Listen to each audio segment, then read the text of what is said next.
देश में जो भ्रष्टाचारी हैं, जिन्होंने देश में लूट मचा रखी है, जिनके पास काला धन है, और ये आरएसएस के लोग, ये बीजेपी के लोग, ये ब्राह्मणवादी मनुवादी मानसिकता के लोग, ये सच से बहुत घबराते हैं। तुमने श्रद्धा से जो चढ़ावा चढ़ाया, 200 करोड़ से लेके 1400 करोड़ रुपए का वो चढ़ावा, वो तुम्हारे रुपए पैसे, सोने चांदी की शलाखाएं, हीरे जड़ित शलाखाएं, सब खा गए, सब लूट ले, और एफआईआर तक भी नहीं है। आरएसएस के खिलाफ जो है, एक व्यक्ति खिलाफ कहेंगे, हम तो कहेंगे सब उसको बेनकाब करने के लिए निकल गया है प्रियांक खड़गे।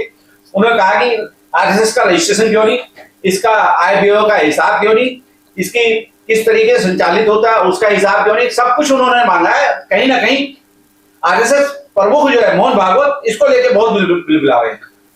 बिलबिलाना तो जरूरी है भाई, अगर किसी की दुखती रग पे आप हाथ रख दोगे तो बिलबिलाएगा ना।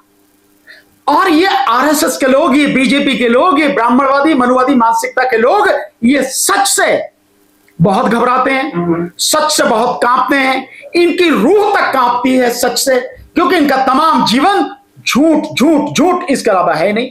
झूठ और षड्यंत्र, ऊंच नीच भेदभाव इसी में करता है। प्रियांक खड़गे साहब ने जो बात पूछी है, जो बात कही है, उसमें कहीं भी गलत उन्होंने नहीं किया है। भाई वो एक प्रदेश के होम मिनिस्टर हैं, और एक होम मिनिस्टर की जिम्मेदारी है कि उसके प्रदेश में कुछ भी हो रहा है, कोई कुछ भी कर रहा है, तो उसकी जानकारी हो, और जानकारी बाकायदा दस्तावेजों के साथ हो, सबूतों के साथ हो, प्रॉपर एविडेंस होनी चाहिए उसकी, क्योंकि व्यवस्था उसको करनी है। अगर कल कहीं कोई भी ऊंच नीच कुछ हो जाता, कुछ भी उलटफेर हो जाता, जिम्मेदारी किसकी होगी? जिम्मेदारी होगी होम मिनिस्टर की, गृह मंत्री की, यानी प्रियांक खड़गे साहब की, अगर कर्नाटक में कुछ भी गलत हो जाता है। सो वो जो बात पूछ रहे हैं प्रियांक खड़गे बिल्कुल जायज सवाल उन्होंने पूछा है कि भाई आपका रजिस्ट्रेशन जो है वो आप बताइए।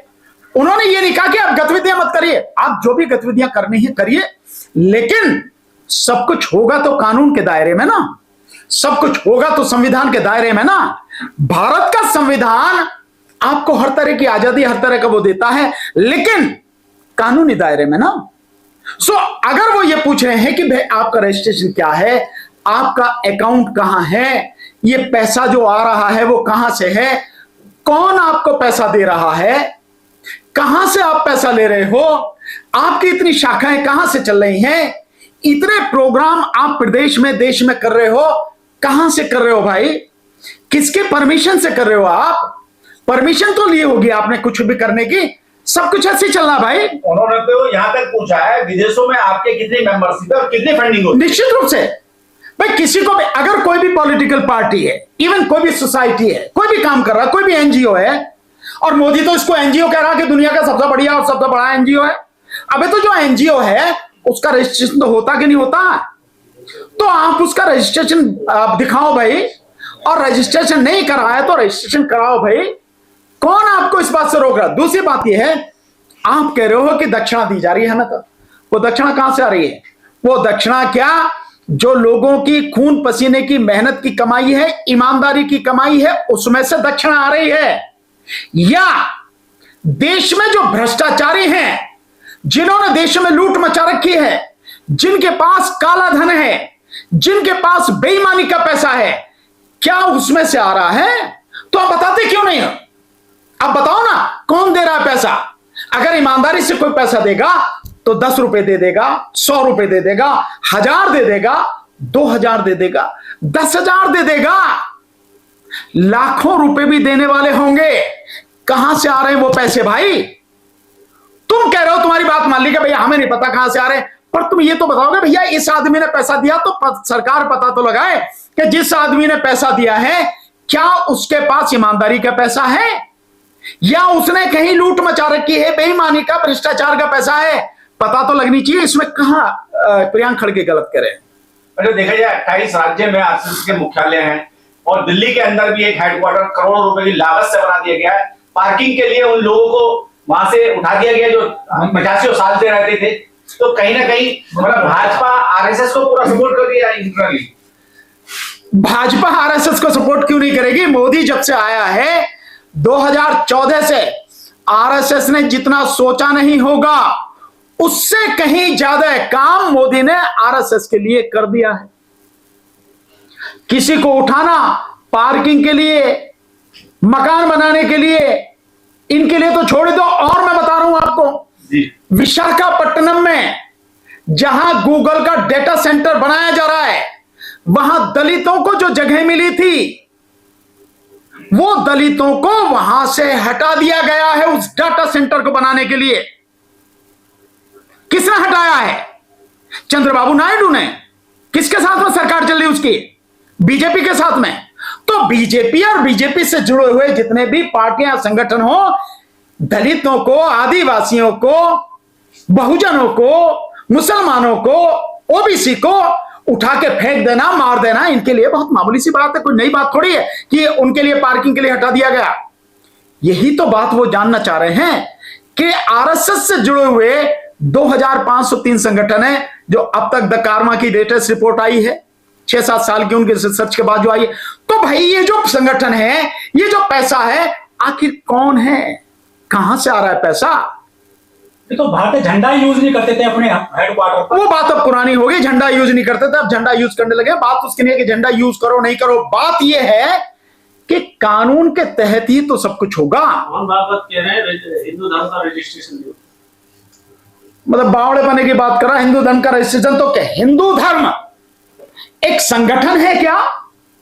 भागवत ये कहना चाह रहा है कि जिस हिंदू धर्म में करोड़ों लोगों की आस्था है, वो हिंदू धर्म क्या एक संगठन है या एक संगठन हिंदू धर्म है, हिंदू धर्म की तरह है? सो धर्म की तुलना संगठन से की जा रही है।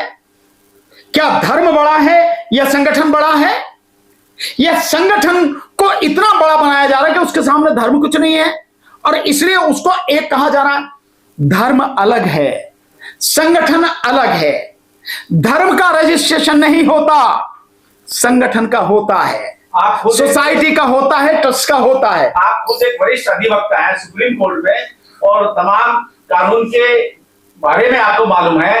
क्या आपको नहीं लगता कि आरएसएस इस देश के अंदर सबसे बड़ा आतंकवादी संगठन है? इसमें तो मैं कई बार कह चुका हूं, इसमें तो कोई कहने की बात ही नहीं, इसमें कोई शक की बात ही नहीं है कि इस देश में सबसे बड़ा अगर कोई आतंकवादी संगठन है तो वो आरएसएस है।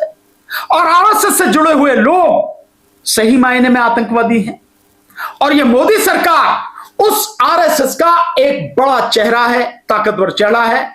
तो सबसे बड़े आतंकवादी तो यही है, मोदी हो, अमित शाह हो, ये सारे के सारे ये जो लोग हैं। और ये लोग अपने आतंक को, अपनी आतंकवादी गतिविधियों को छुपाने के लिए बाकी सबको आतंकवादी बोलते हैं, बाकी सबको गलत बोलते हैं। राष्ट्रवादी संगठन बताया गया। अरे राष्ट्रवादी, इनकी राष्ट्रवादी देख ली ना, खूब राष्ट्रवादी। जो राम का चंदा खा गए यार में, वो राम के यहाँ चढ़ावा खा गए, और वो भी 200 करोड़ से लेकर 1400 करोड़ राम के नाम के मंदिर बनाने में जो चंदा इन्होंने पहले इकट्ठा किया, 2 बार, एक बार 1400 करोड़ का चंदा खा गए। 1400 सबसे पहले जो हुआ, उसके बाद में जो चंदा आया वो चंदा खा गए, और अब चढ़ावा खा गए। ये लुटेरे लोग हैं भाई, डकैत लोग हैं ये। निहायत इनके खून में बेईमानी है, लूट इनके खून में शामिल है। किनकी बात? देश के लिए योगदान है, जेड प्लस सिक्योरिटी मिली हुई है उनके पास। अगर कोई सही चीज सरकार आ गई, सही सा कोई जो है प्रशासन में बैठ गया प्राइम मिनिस्टर बन के, तो कबर खोद देगा इनकी। किस आधार पे दे रहे हो हम? है क्या वो संगठन जो रजिस्टर्ड नहीं है? कहां से थ्रेट है उसको? किस बात के लिए उसे जेड प्लस सिक्योरिटी दे रखी है? उसके बाप का पैसा है क्या? इस देश के टैक्स पेयर का पैसा है वो, जिसके आधार पर उसे जेड प्लस सिक्योरिटी दे रखी है। तो वो टैक्स पेयर के लोगों के खून पसीने की जो कमाई है उस पे ऐश कर रहा है।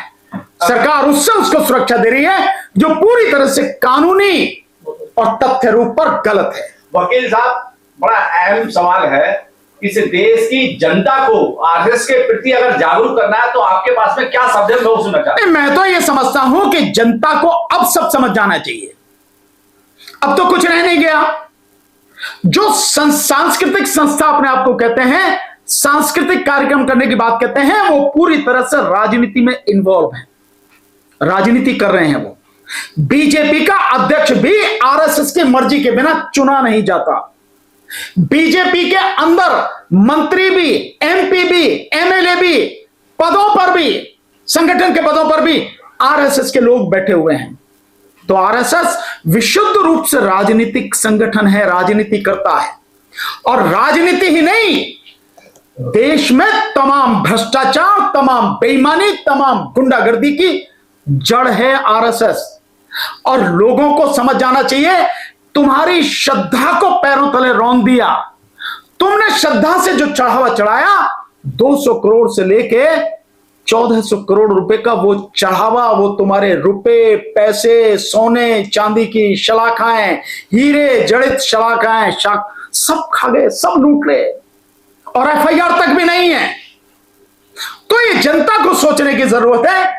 आरएसएस का मतलब इस देश का सबसे बेईमान और सबसे आतंकवादी संगठन है, वो लुटेरा संगठन है, डकैत हैं असली मायने में। ये जितने भी लोग इसमें इन्वॉल्व हैं राम मंदिर की चोरी में, उनमें मैक्सिमम लोग आरएसएस के लोग हैं, जो बैठे पदाधिकारी बनके जो कंट्रोल कर रहे हैं। और क्या चाहिए जनता को? और भी समझने की जरूरत नहीं, और इससे ज्यादा और क्या।